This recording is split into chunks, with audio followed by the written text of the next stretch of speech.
যেহেতু বর্ষাকাল, বৃষ্টি তো হবেই এবং কয়েকদিন ধরে খুবই বর্ষা হচ্ছে, যার কারণে আমাদের রাস্তাঘাটের অবস্থাও খুব বাজে, দেখতেই পাচ্ছেন। Welcome my today story. কি অবস্থা বন্ধুরা, সবাই কেমন আছেন? আশা করি সবাই ভালো আছেন। দেখতেই পাচ্ছেন মেঘাচ্ছন্ন আকাশ, একদম মেঘলা অবস্থা। এর মধ্যে কিন্তু কিছু খাইতে তো মন চাই। তো পান্তা ভাতের খিচুড়ি কি কখন খেয়েছেন? দেখতেই পাচ্ছেন প্রথমে কিন্তু পান্তা ভাতগুলো সুন্দরভাবে ধুয়ে নেওয়া হয়েছে এবং এখানে ছোলার ডাল কিছু নেওয়া হয়েছে এবং পরিমাণ মতো রসুন, পেঁয়াজ এবং কাঁচামরিচ সবকিছু এক এক করে এখানে দিয়ে দিব। এটা কিন্তু আমি রাইস কুকারে রান্না করছি। তো দেখতে পাচ্ছেন রাইস কুকারটা গরম হয়ে গিয়েছে এবং এর ভিতরে সব উপকরণগুলো দিয়ে দেওয়া হচ্ছে। এরপরে একে একে ঝাল, মরিচ এবং রসুন দিয়ে দেওয়া হবে। ও এর মধ্যে আরেকটা কথা ভুলে গিয়েছি, এর মধ্যে কিন্তু তেল দিতে হবে অবশ্যই। এটা আমি আগেই দিয়ে দিয়েছি কিন্তু ভিডিওতে এটা আমি দেখাইনি। দেখতেই পাচ্ছেন বন্ধুরা, এখানে কিন্তু ডালটা গরম হয়ে গিয়েছে এবং এর মধ্যে কিন্তু আমি সামান্য জিরা বাটা এবং আদা বাটা দিয়ে একটু নাড়াচাড়া করছি এবং সবকিছুই এর ভিতরে আবারও দিয়ে দিলাম। তারপর কিছু লবঙ্গ আমি এর ভিতরে অ্যাড করে দিচ্ছি। এরপর আবার হচ্ছে একটু নাড়াচাড়া করতে হবে। এত সুন্দর একটা স্মেল বেরোচ্ছে, যেটা আসলে বলে বোঝানোর মতো না।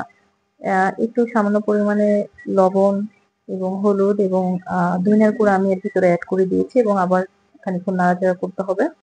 এটা ভালোভাবে কষিয়ে নিতে হবে। তো দেখতে পাচ্ছেন এটা কিন্তু অনেক সুন্দর একটা কালারও এসেছে এবং আমি যখন রান্না করছিলাম তখন কিন্তু সুন্দর একটা গন্ধ বেরোচ্ছিল, যেটা আসলে আপনারা যখন নিজেরা বাসায় তৈরি করবেন তখন বুঝতে পারবেন যে আসলে এটার গন্ধটা কত সুন্দর বেরোচ্ছে। তো এর সাথে আমি সামান্য কিছু পানি অ্যাড করেছি যেন এটা লেগে না যায়। তো দেখতে পাচ্ছেন আমি যেভাবে রান্না করছি এভাবে আপনারা রান্না করে দেখবেন, অনেকটা ভালো লাগবে এবং স্বাদটাও বহুগুণে বেড়ে যাবে। তো দেখতে পাচ্ছেন যে এটা কিন্তু মানে একটু বলক টাইপের উঠছে। তো এভাবে করেই কিন্তু বলকটা উঠবে।